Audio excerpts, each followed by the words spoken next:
Autumn is the perfect time to curl up with some cozy reads and spend time with our favorite oracle decks. So these are my favorite picks for autumn 2022. Is this a book? I love books. So recently I've become really interested in human design. And if you don't know what that is, it's a combination of the I Ching, Kabbalah, quantum physics, chakras, kind of all those good things. And it helps you to align with your perfect energy aura so you don't burn out. It sounds really good, right? So a book that I really loved on it was an introduction to human design. It's called Understanding Human Design, The New Science of Astrology, Discover Who You Really Are by Karen Curry. And this was just such a great introduction to human design if you're new to human design. I loved it because it went through everything in detail. It helped me understand my chart. And I'm just going to read off everything that it had about. It goes through your body graph, it goes through your energy types, your authorities, the centers, the lines, the gates, the circuits.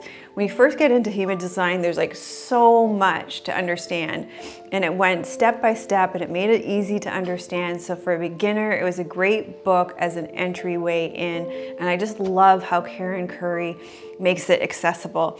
And it was one of those books too, when I finished it, I wanted to go back to the beginning and start again. So I highly recommend it, loved it, and that's my first pick. The next book that I recommend is called The Tao of Tantra Arts for Women by Minka DeVos. I love this book.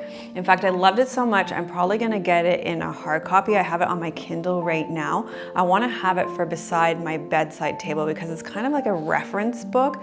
It has yoga in it, it has qigong moves in it, it has self-massage, it has meditations. There are so many practices in it to look after yourself as a woman, to just nurture yourself, to care for yourself. It's just perfect for this time of year when you're cozying up with yourself, and it's just so good to look after the goddess within, to look after your feminine nature. And again, this was another book that as soon as I finished it, I wanted to start again. And I loved how she talked about her personal story. You felt like she's been through it, she's been there.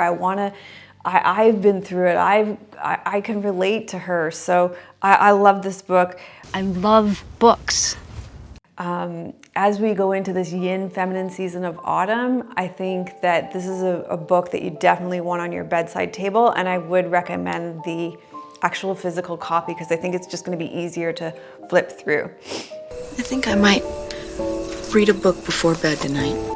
The next book that I am loving is called Yoga for Emotional Trauma. I picked up this book because I was looking for a book that talks about trauma-sensitive yoga or ventral vagus activation because I wanted something for my yoga students to help them to feel safe letting go in autumn season and metal element season. And this book just combines the perfect mix of Buddhist philosophies around staying connected with our basic goodness, self-compassion, our true self, loving kindness, and it combines that with trauma-sensitive yoga in a beautiful way. I haven't read the whole thing yet, but I'm just loving the whole vibe and feel of it, and I can't recommend it enough.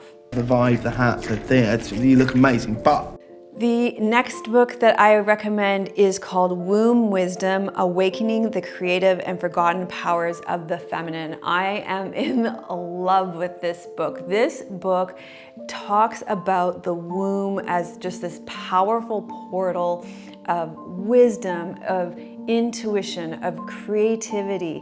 Again, there's tons of practices in here that talk about how to connect with your womb as a source of creativity, as a source of wisdom, as a source of intellect. There's practices for clearing your womb. There's healing practices. This is an older book, but it retrieves like ancient practices.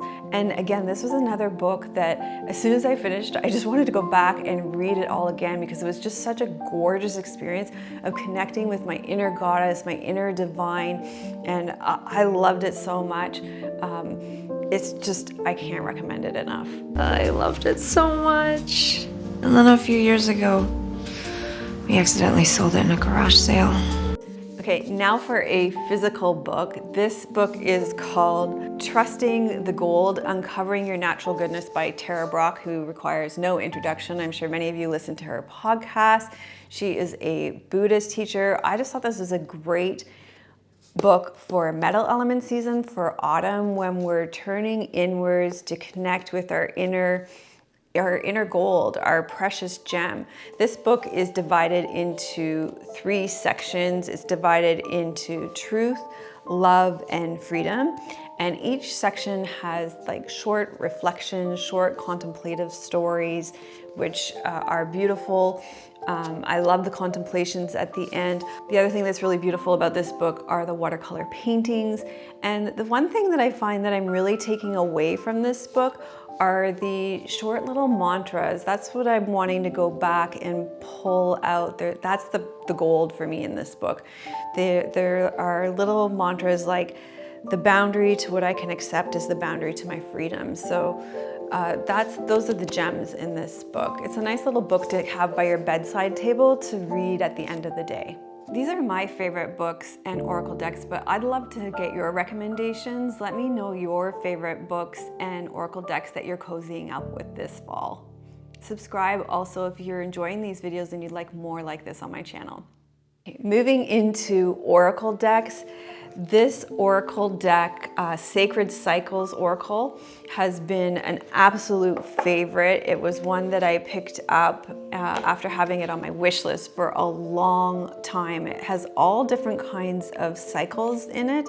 The celestial cycles, seasons, hormonal cycles, cycle of life, plants, animals, rituals, and the physical body. The reason why I had it on my wish list for so long and I didn't pick it up is because it's so focused on the cycles of the female hormonal cycle. And I thought as a woman who's in menopause that I might feel kind of left out on it, but I don't at all.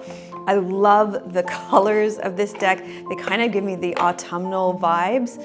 I pull about a card from this in the morning and the evening. It just is such an intuitive deck. It's such a feminine deck, and I'm just enjoying it so much, and I can't recommend it enough. The next oracle deck that I've fallen in love with this fall, I've actually had for a while, but I just couldn't develop a relationship with it until this season. So I love when that happens. I loved everything about this deck. I loved the cardstock, I loved the artwork, but I just couldn't connect with it until this autumn. Autumn is a season where the days get shorter, the nights get longer, and what I discovered is this is a shadow deck. And when I figured out how to use it, it doesn't work like a traditional oracle deck where you shuffle it and you choose a card like the Sacred Cycles deck, for example. Instead, what I've been doing, this is a mood deck, an emotions deck. So what I've been doing is at the end of the day, I go through the whole deck and I pull out the cards that I'm relating to for my emotions for the day. The way the guidebook works is it starts by saying, curiosity is.